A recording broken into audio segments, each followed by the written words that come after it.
আছে। আল্লাহ তাআলা স্বামী স্ত্রীর সম্পর্ককে কোরআনে পোশাকের সাথে তুলনা করেছেন। ড্রেস, কস্টিউম, পোশাক। আওয়াজ করে বলেন, কিসের সাথে তুলনা করেছেন? পোশাক। কেন পোশাকের সাথে তুলনা করলেন? কারণ পোশাক মানুষের লজ্জাস্থানের হেফাজত করে। ইট কভারস আওয়ার প্রাইভেটস। পোশাক, ড্রেস এন্ড কস্টিউম, এটা আমাদের লজ্জাস্থানকে ঢেকে রাখে, আমাদের ঈমান বাঁচায়। তেমনি স্বামী তার স্ত্রীর চরিত্র হেফাজত করে, স্ত্রী তার স্বামীর চরিত্র হেফাজত করে, ঠিক কিনা? এজন্য আল্লাহ তাআলা মেটাফরিক্যালি, রূপক ভাবে স্বামী স্ত্রীকে পোশাকের সাথে তুলনা করেছেন। আবার পোশাক পরলে খুব সুন্দর লাগে, ডিজাইন করে, এমব্রয়ডারি করে, বিভিন্ন ডিজাইনের, বিভিন্ন স্টাইলের, বিভিন্ন ফ্যাশনের পোশাক মানুষ পরে। পোশাক পরলে মানুষের শ্রী বর্ধিত হয়, সৌন্দর্য বেড়ে যায়। ঠিক তেমনি নারীর চোখে পুরুষ সুন্দর, পুরুষের চোখে নারী সুন্দর, ঠিক কিনা? পোশাকের 3 নাম্বার কাজ হচ্ছে পোশাক মানুষকে কমফোর্ট দেয়, আরাম। এই যে শীতকালে আপনারা অনেকে ব্লেজার পরে আসছেন, অনেকের গলায় মাফলার, অনেকের গায়ে চাদর, আরাম লাগে না? কথা বলেন না কেন? লাগে। আবার গ্রীষ্মকালে এই মাফলার পরে কেউ বের হয়? চৈত্র মাসে, চৈত্র মাসে নীলফামারীতে জ্যাকেট পরেন কে কে দেখি? পরেন? পরেন? পরেন না। এর কারণ চৈত্র মাসে পাতলা কাপড় পরতে হয়, কটনের, সুতির কাপড়। শীতকালে মোটা কাপড় আরাম লাগে, দেহটাকে প্রশান্ত করে দেয়। আবার গরমকালে সুতির, কটনের পাতলা কাপড় পরলে দেহটারে প্রশান্ত করে দেয়। ঠিক তেমনি স্ত্রী যখন স্বামীর সান্নিধ্য পায়, এই লাইটটা অফ থাকলে ভালো, অফ, এই লাইটটা অফ, পারলে এটাও অফ। স্ত্রী যখন স্বামীর সান্নিধ্য পায়, স্ত্রী প্রশান্ত হয়ে যায়। আবার স্বামী যখন স্ত্রীর সংস্পর্শ পায়, স্বামীর অন্তরটারে প্রশান্ত করে দেয় কে? এজন্য আল্লাহ তাআলা নারীকে বলেছেন, নারী তোমরা হচ্ছে পুরুষের পোশাক। আবার পুরুষদেরকে বলেছেন, ও পুরুষরা তোমরা নারীদের পোশাক। পড়েন আল্লাহু আকবার। রব্বুল আলামিন বলেন, হুন্না লিবাসুল লাকুম ওয়া আনতুম লিবাসুল লাহুন। ও নারীরা, তোমরা তোমাদের স্বামীদের পোশাক, আর তোমাদের স্বামীরা হলো তোমাদের পোশাক। পোশাক যেমনি লজ্জাস্থানকে ঢেকে রাখে, ঈমান ইজ্জতের হেফাজত করে, আব্রু ঢেকে রাখে, তেমনি স্বামী তার স্ত্রীর চরিত্রের হেফাজত করে, স্ত্রী তার স্বামীর চরিত্রের হেফাজত করে। পোশাক যেমনি সুন্দর, স্ত্রীর চোখে স্বামী সুন্দর, স্বামীর চোখে স্ত্রী সুন্দর।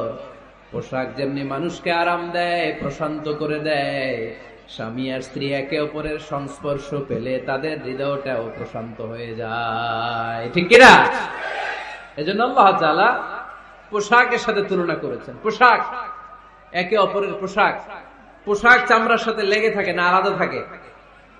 তার মানে স্বামী স্ত্রী সম্পর্কটা এরকম মিলেমিশে, ভালোবেসে, একাকার, ঠিক কিনা? আর নিসাউ শাকাইকুর রিজাল, নারীরা পুরুষদের কাউন্টার পার্ট। নারী হচ্ছে পুরুষের সহযোগী। এই পৃথিবীর এই সভ্যতা, এই সিভিলাইজেশন, এই উন্নয়ন, এই ডেভেলপমেন্ট, এটা শুধু পুরুষরা করে নাই। এই উন্নয়নের অংশীদারিত্বে আমাদের বোনদের, নারীদেরও হাত আছে না নাই? এজন্য কাজী নজরুল বলেছেন, এই বিশ্বে যা কিছু সুন্দর চিরকল্যাণকর, অর্ধেক তার করিয়াছে নারী, অর্ধেক তার নর। চিল্লায় বলেন ঠিক কিনা? এজন্য এই মহাবিশ্বের এই সভ্যতায় আপনাদের যেমনি অবদান, আমাদের বোনদেরও অবদান আছে না নাই? স্বামী স্ত্রী এই দুজন মিলে এই বিশ্ব সভ্যতা তৈরি হয়েছে। এজন্য দুজনের মধ্যে সম্পর্ক হবে পোশাকের মতো। পোশাক যেমনি দেহের সাথে লেগে থাকে, স্বামী স্ত্রীর মধ্যে এরকম সুসম্পর্কের দরকার আছে না নাই?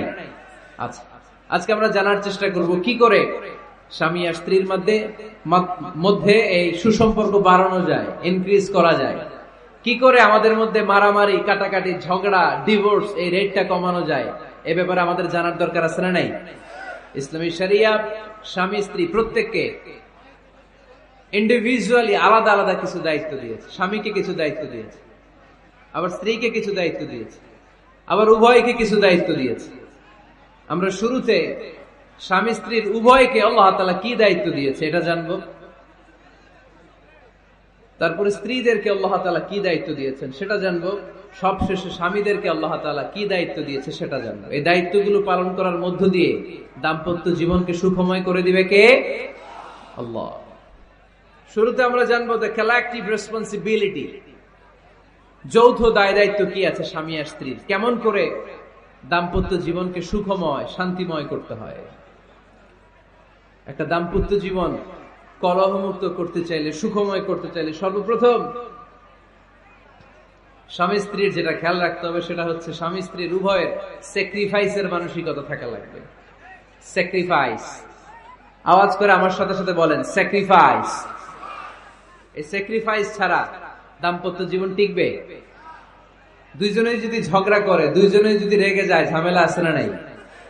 স্বামী রেগে গেলে স্ত্রীকে থেমে যেতে হয়, আবার স্ত্রী রেগে গেলে স্বামীকে থেমে যেতে হয়। স্বামীও যদি রেগে যায়, স্ত্রীও যদি রেগে যায়, তাহলে তৃতীয় বিশ্বযুদ্ধ বেঁধে যাবে, ঠিক কিনা? এই জন্য রেগে গেলেন তো হেরে গেলেন, রাগা যাবে না। স্বামী যদি রেগে যায়, স্ত্রী থেমে যেতে হবে। স্ত্রী যদি রেগে যায়, স্বামী থেমে যেতে হবে। এটাই দাম্পত্য জীবনের সুখ আর সমৃদ্ধির মূল ফর্মুলা। স্যাক্রিফাইস করতে হবে। এর কারণ, আপনি যদি দোষ খুঁজতে শুরু করেন, দোষ ছাড়া পৃথিবীতে মানুষ নাই, ঠিক কিনা? No one is perfect in this world. এই পৃথিবীতে কেউই পারফেক্ট না। আপনি যে আপনার স্ত্রীর দোষ খোঁজেন, আপনারও দোষ আছে না নাই? আবার ভাবি যদি আপনার খালি দোষ খোঁজে, ভাবিরও দোষ আছে না নাই? না, এজন্য দোষ খুঁজবেন না, স্যাক্রিফাইস করেন, একটু মানিয়ে নিন। দাম্পত্য জীবনটা এরকমই, একটু ছাড় দিতে হয়, একটু মানিয়ে নিতে হয়। দাম্পত্য জীবনে কখনো মন খারাপ, কখনো মন ভালো, কখনো রোদ, কখনো বৃষ্টি, এই নিয়েই দাম্পত্য জীবন, ঠিক কিনা? তাহলে দাম্পত্য জীবনে যদি আমরা সুখ পেতে চাই, সকল নবদম্পতিকে বলবো একটু ছাড় দেওয়ার মানসিকতা বিল্ড আপ করেন, একটু মানিয়ে নেন, একটু মানিয়ে নেন, একটু ছাড় দেন, একটু মিলেমিশে চলেন। এক স্যাক্রিফাইস আমাদের জীবনটারে, আমাদের দাম্পত্য জীবনটাকে একটা জান্নাতি দাম্পত্য জীবন বানায় দিবে, ঠিক কিনা? দাম্পত্য জীবনকে সুখী করার 2 নাম্বার ফর্মুলা হচ্ছে ঝগড়া করা যাবে না। আপনারা ঝগড়া করেন নাকি? হ্যাঁ, বউয়ের সাথে ঝগড়া করেন না এরকম বিবাহিত পুরুষ কে কে আছেন দেখি এখানে? হাত তুলছে অনেকে। বিশ্বাস হয় আপনাদের? হ্যাঁ, অনেক ঝগড়া। হ্যাঁ, আচ্ছা, মেয়েরা বেশি করে?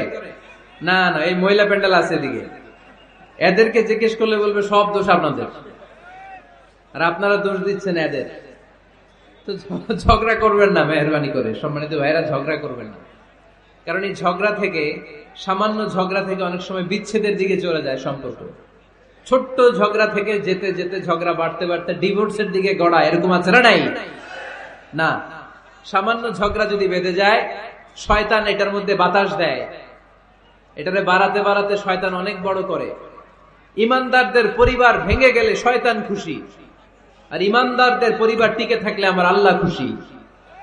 আমরা কার খুশি চাই? জোরে বলতে হবে, খুশি চাই কার? শয়তান সব সময় চায় ইমানদারদের ফ্যামিলি ভেঙে দিতে। Always he tries his level best to break down the